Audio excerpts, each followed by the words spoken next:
a toqué à Société Générale, on a toqué également à Crédit Agricole, on a toqué à Conto. La plupart, ils ont dit non. Ils ont dit non, comme vous êtes tous des étrangers, il n'est pas possible pour vous de créer une entreprise.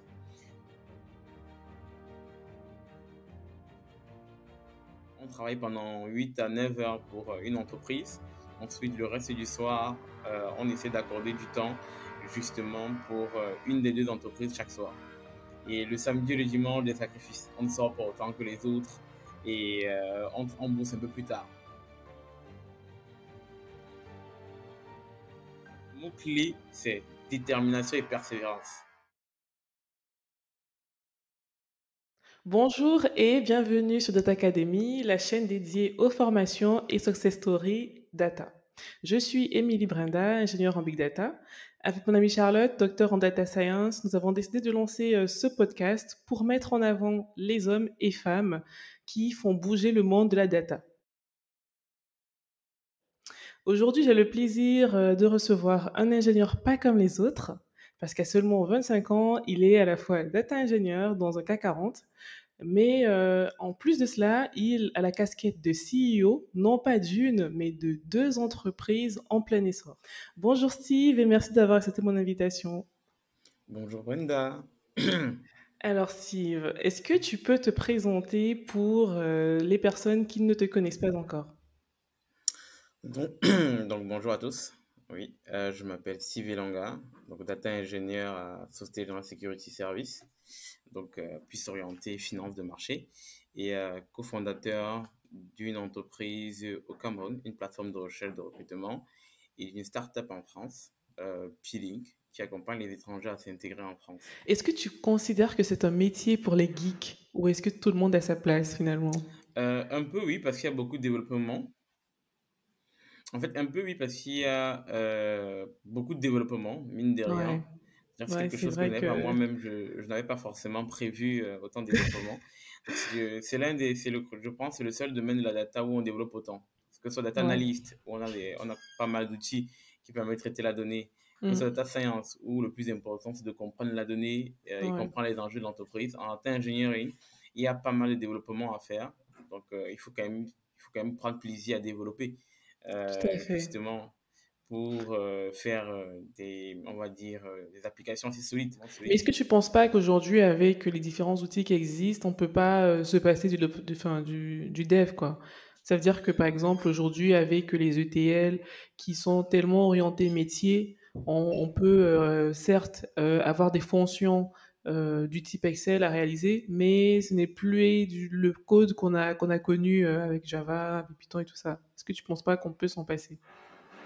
Pour ma part, je ne pense pas. Je ne pense pas dans la mesure où il y a des demandes assez spécifiques des entreprises qui Ouais, imposent justement le fait de ne pas pouvoir passer par ces outils-là. C'est-à-dire que il faut se connecter de façon assez spécifique à un Amazon S3, il y a oui, des connecteurs à mettre en place et aussi ça dépend aussi de comment l'entreprise va assurer la distribution de ces données. Donc, exact. ces différents outils ETL, c'est très intéressant pour faire des use cases assez courants. Mais lorsqu'on a des cas assez spécifiques avec des traitements assez spécifiques, donc on ne peut pas clairement contourner l'expérience des Ouais. data ingénieurs, c'est problématique. D'accord. Et est-ce que c'est un choix que tu assumes encore aujourd'hui? Est-ce que tu regrettes ce choix ou est-ce que plutôt, tu pourrais le refaire? C'est-à-dire, t'orienter toujours vers la data, C'est pas un choix que je regrette. Je commence à beaucoup apprécier notamment les technologies qui sont associées, que ce soit en termes de cloud ou encore des outils de traitement parallélisés comme Spark ou encore du traitement en temps réel avec Kafka. Donc, D'accord. je pense que Justement, c'est un environnement intéressant. ça m'amène à ma question suivante qui est: quels sont les différents technos que tu utilises au quotidien? Au quotidien, quels sont les outils que j'utilise? Bon, tout d'abord, je fais du cloud, notamment du cloud Azure.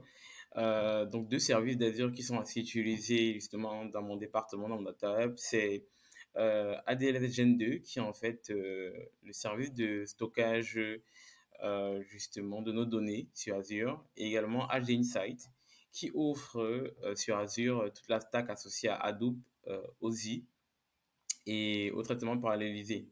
Donc, en plus de ça, je fais au quotidien du Spark SQL, Ouais. justement pour traiter la donnée et appliquer les différentes règles métiers. En outre, comme je l'ai dit précédemment, je fais de l'ESI pour tout ce qui est, on va dire, orchestration des Spark Jobs. J'utilise également des outils comme Airflow, qui actuellement D'accord. remplace OSI chez nous. Donc, Ouais. brièvement, Airflow permet Ouais. également d'orchestrer les Spark Jobs. Autre outil au quotidien, c'est du Spring, que ce soit du D'accord. Spring Batch, que ce soit également du Spring Boot pour tout ce qui est conception d'API.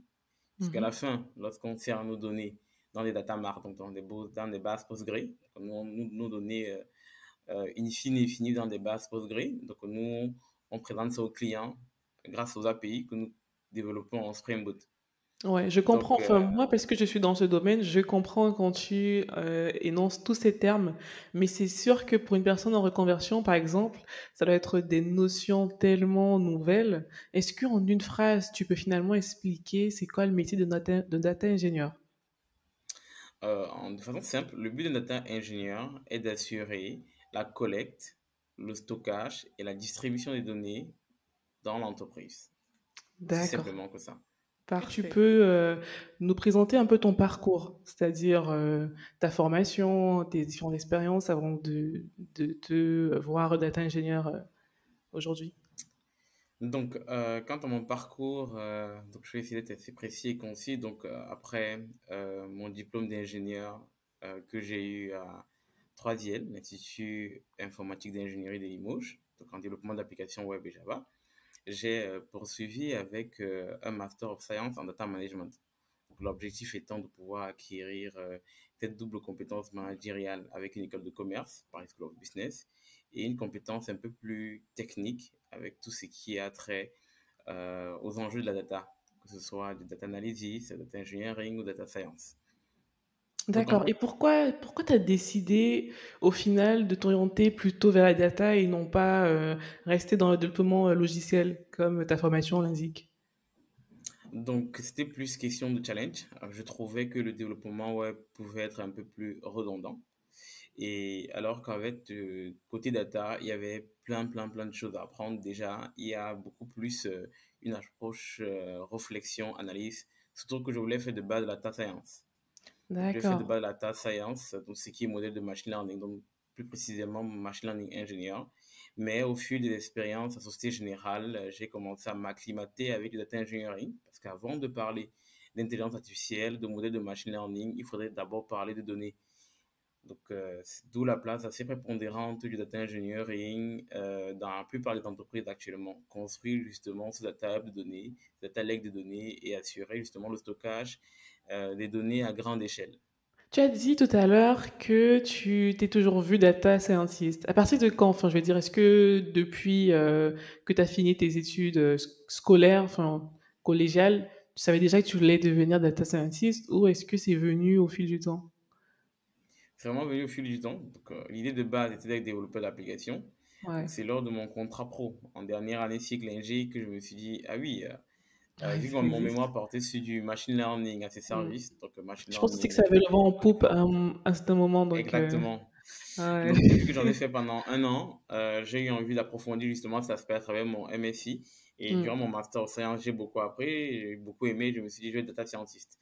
Mais bon, je suis quelqu'un d'assez flexible dans la vie. Donc, clairement, lorsque je me suis retrouvé à faire un peu data engineering, je me suis dit, c'est pas trop mal. Donc, je vais évoluer Ouais. comme ça. Ça peut être un bon plus d'ailleurs, après, pour faire du data science. Et du coup, tu es tellement flexible que tu as à la fois enfin, un poste de salarié dans une grande entreprise, mais en plus, tu as créé deux entreprises, une au Cameroun, une en France. Explique-moi comment tu trouves la force de créer ces entreprises en tant que salarié toi-même. Donc, c'est beaucoup plus une question Ouais. d'organisation et de détermination et de sacrifice, donc, notamment dans le cas de comment assurer justement de se dire on travaille pendant 8 à 9 heures pour une entreprise. Mhm. Ensuite, le reste du soir, on essaie d'accorder du temps justement pour une des deux entreprises chaque soir. Et le D'accord. samedi et le dimanche, des sacrifices. On ne sort pas autant que les autres et on bosse un peu plus tard. On va dire ça comme Ouais. ça. Et vraiment la détermination. C'est le mot clé, c'est détermination et persévérance. C'est ça qui D'accord. guide mes actes. Est-ce que tu as toujours eu cette fibre-là de déterminer ou C'est quelque chose de Euh, familial? Est-ce que ça vient, depuis les gènes? Donc, je dirais plus que c'est d'abord familial de bosser dur et Ouais, la culture de l'excellence, c'est familial. Familial dans le sens où, du coup, dès l'enfant, dès tout petit, les parents, en fait, nous motivent assez, cultivent en nous cette envie de donner le meilleur de soi-même, de ne jamais abandonner et de se dire que peu importe ce qu'on fait, à la clé, il y a une récompense. Donc, c'était surtout dans cette mentalité-là que j'ai grandi. Et que si je donne d'accord. du temps et de l'énergie, des efforts, il y a une récompense à la clé. Donc, avant, les parents nous donnaient la récompense. Maintenant, nous, on trouve la récompense et on détermine quelle est pour nous la récompense qui est adéquate pour nos efforts. Et parle-nous un peu de Jobass. C'est la première entreprise que tu as créée. Du coup, d'où t'est venue l'idée, de créer cette entreprise-là? Donc, Jobas, qui est à peu près déjà, qui va faire sa troisième année le 14 décembre 2023.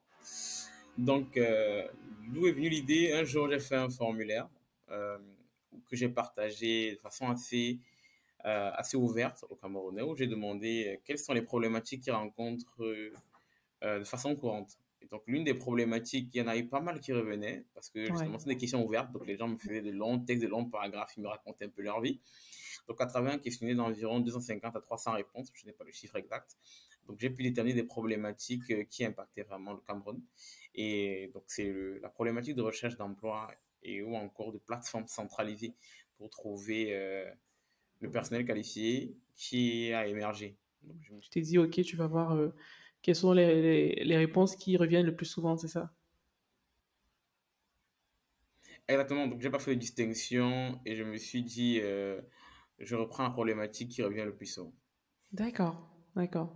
Et aujourd'hui, quels sont tes challenges en tant que CEO de Jobass? Donc, le challenge en tant que CEO de Jobas est d'abord de un, de te permettre de mettre en place une plateforme qui est assez intuitive parce qu'en fait, le digital n'est pas dans l'ADN justement du Cameroun. C'est encore quelque Ouais, chose qui est encore un domaine qui est en plein essor.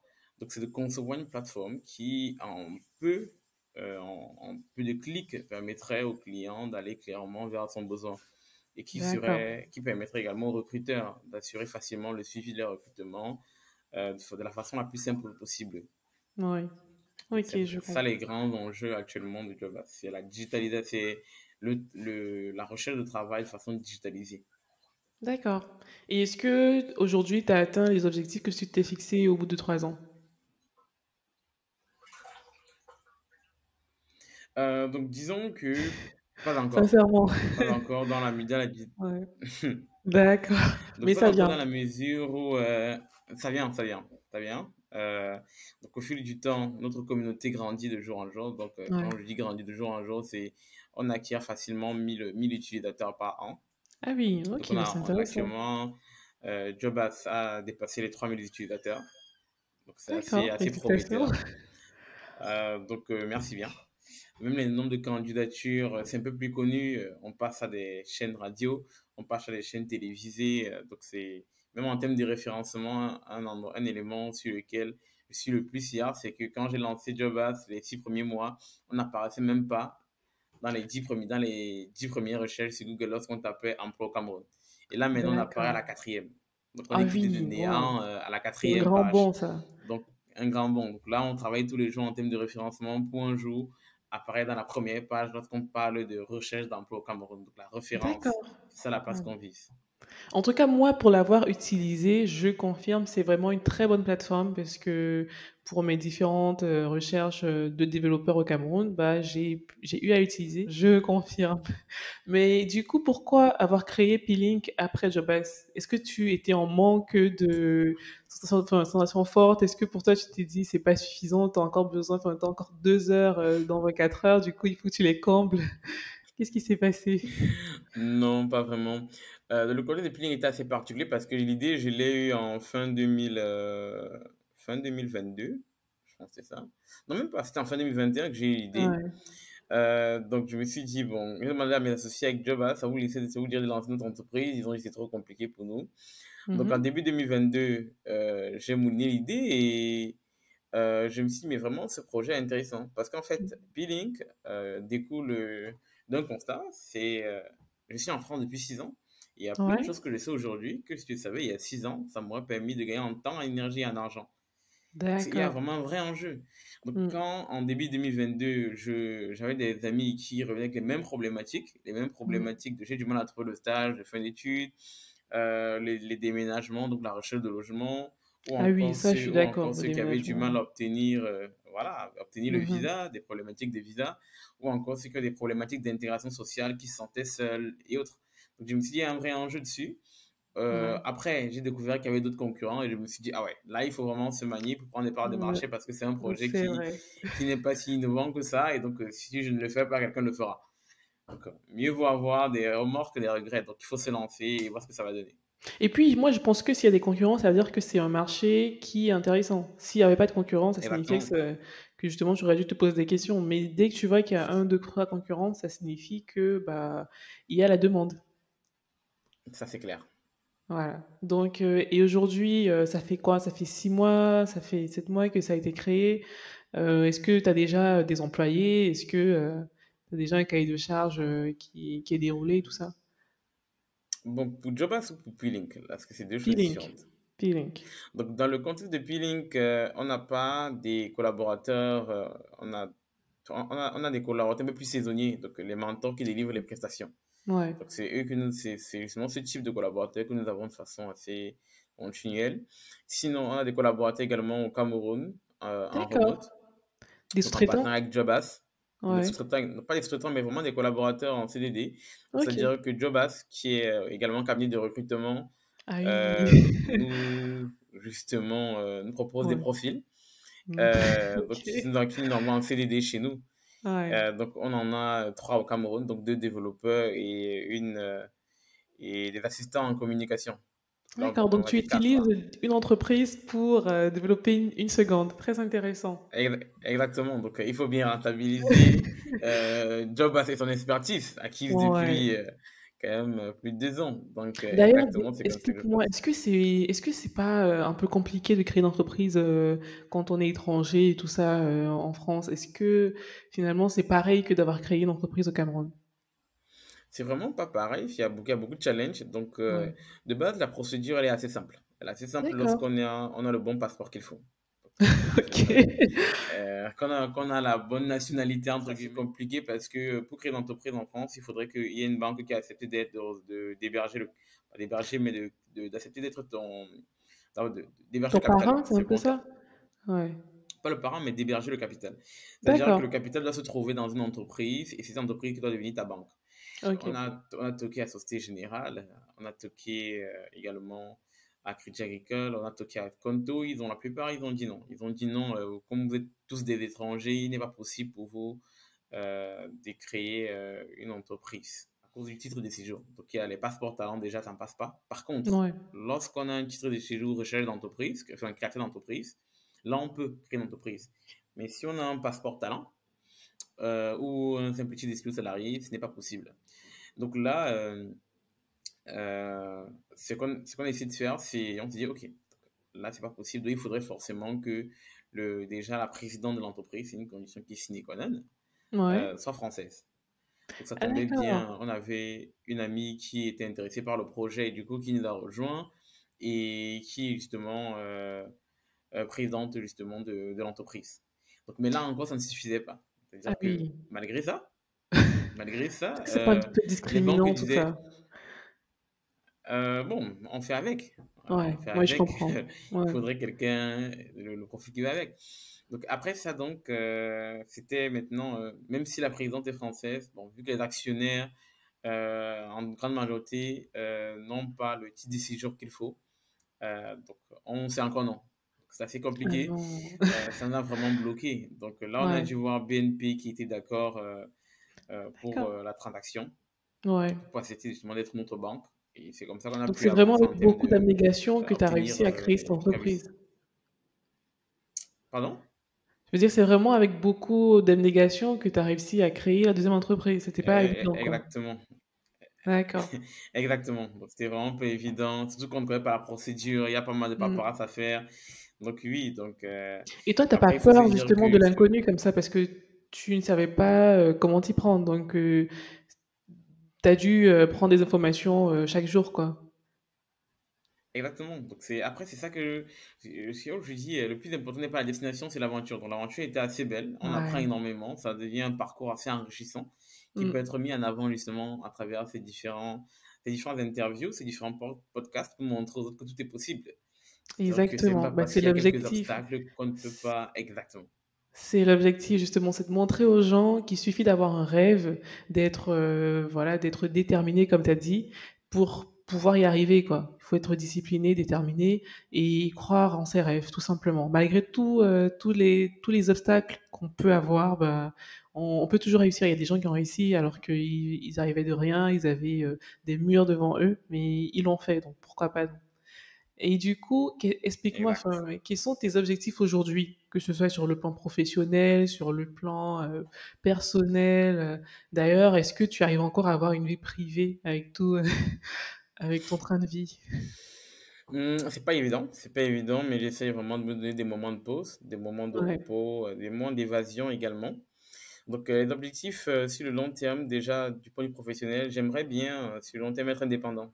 Ah C'est-à-dire que, d'accord. acquérir encore 5 à 10 années d'expérience également dans soit Société Générale dans 10 ans et voir peut-être Donc dans ça veut d'autres dire entreprises. Mais qu'aujourd'hui, tu ne te vois pas sortir du CDI, c'est ça? Tu veux rester en CDI et acquérir de l'expérience avant de te poser en tant que freelance ou indépendant, enfin. exactement. Donc, Ok. pourquoi? Parce que j'apprends énormément, je rencontre pas mal de personnes, quelque chose que je ne peux pas forcément avoir en étant mon propre chef, parce que je sais que j'ai Ouais, encore beaucoup à apprendre. Donc, à partir du moment où effectivement. on sait qu'on a encore beaucoup à apprendre dans les domaines, donc, que ce soit en termes de gestion d'entreprise, en termes de management, en termes de compétences techniques assez assises. Ouais. Donc, je veux encore avancer un peu avec le temps, avec le CDI. Après, je ne sais pas si ça fera 5 ans, 10 ans. Donc, avoir aussi en fonction de les besoins de mes entreprises. Mhm. Qui sont à côté. Donc, D'accord. dans cette dynamique, justement, en termes d'entreprise, pour que je vois mes deux entreprises rentables et autonomes en décembre 2024, donc Ouais. pas plus tard dans 1 an et demi. Et donc, ça fera que, bon, je n'ai plus besoin de donner autant de temps aux entreprises. Elles pourront tourner d'elles-mêmes, les processus seront écrits et elles commenceront à être autonomes financièrement. Pour des OK. étudiants qui veulent s'orienter en data, qu'est-ce que tu les conseilles déjà au niveau de la formation, mais également au niveau des stages, tout ça? Donc après, ça dépend du domaine métier abordé. Donc, lorsqu'on parle de data analysis, je conseillerais tout simplement de faire Non, soit des formations parlons plutôt de ce que toi tu fais, donc en tant que développeur Big D'accord, ok. Data. Voilà. Donc, je dirais en data engineering notamment, il faudrait faire un master of science, Mhm. reconversion. Donc, Ouais. je suivais des masters of science un peu comme celui que j'ai fait, dont le master avec Paris Cloud Business en data management, qui était un excellent levier pour des reconversions professionnelles. Il y avait des Ah d'accord. personnes dans mon master issues de diverses origines, que ce soit des personnes qui venaient de la finance, en Mhm. marketing, des personnes qui avaient même fait du droit. Parce que justement, Mhm. on revient sur les bases de l'algorithmie, on revient sur les bases de Java, de Python, donc c'est assez intéressant. On fait des sujets assez concrets, on a des Ouais. partenaires des entreprises, ils ont des partenaires des entreprises autant pour moi. Donc il y a des masters of science qui sont assez intéressants comme ça, qui permettent des réorientations professionnelles. En plus de ça, beaucoup sur en fait des formations ou des chaînes de formation, un peu comme justement ta chaîne Brenda, qui peut Merci. être Data justement un Academy. bon levier, Data Ouais, Academy, qui peut être un bon levier justement pour l'auto-formation et exactement. obtenir des certifications. Donc c'est vraiment ça que je suggère, c'est vraiment se focaliser vers on va dire des plateformes qui permettent d'obtenir des connaissances et des compétences pratiques avec des Ouais. certifications qui pourront être mises en avant justement lors des entretiens. Alors, Et pour toi, le diplôme, c'est bien. quels sont les prérequis? Ça veut dire que si aujourd'hui je veux devenir data ingénieur et que je passe par une reconversion, pour toi, quels sont, je veux dire, les 2 ou 3 outils, les 2 ou 3 langages vraiment qu'il faudrait connaître? Donc les plus nécessaires et le reste, on pourrait apprendre au fur et à mesure, mais vraiment ceux, les bases, quoi. Donc pour moi, les 3 points clés qu'il faut avoir en termes de langage, Java, Python, Scala. Aussi simple que OK. ça. Java, Python, Ça fait Scala, beaucoup. déjà, S'il ça fallait choisir commence. un finalement. Un seul, je dirais Java, qui est D'accord. très très utilisé par les banques et par les assurances en plus, en termes de demande. OK Donc, pour et faire du data engineering. un outil hors langage, qu'est-ce que tu dirais?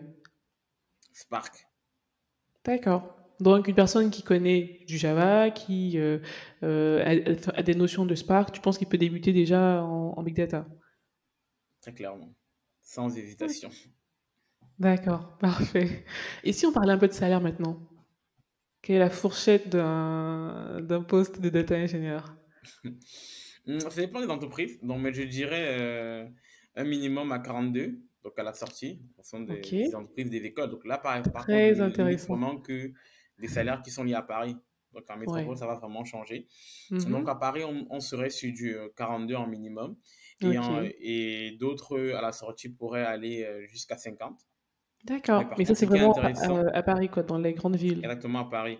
Ouais. Après, il peut y avoir une légère différence donc, dans d'autres villes. Mais ce qui est le plus intéressant dans le data engineering, c'est la capacité à pouvoir en fait augmenter graduellement ou substantiellement sa rémunération dans la dynamique où clairement on pourrait augmenter, tu pourrais facilement, après 2 ans, augmenter de 7 000 euros, de 10 000 euros Ah annuellement. oui, ah, Donc c'est oui. intéressant.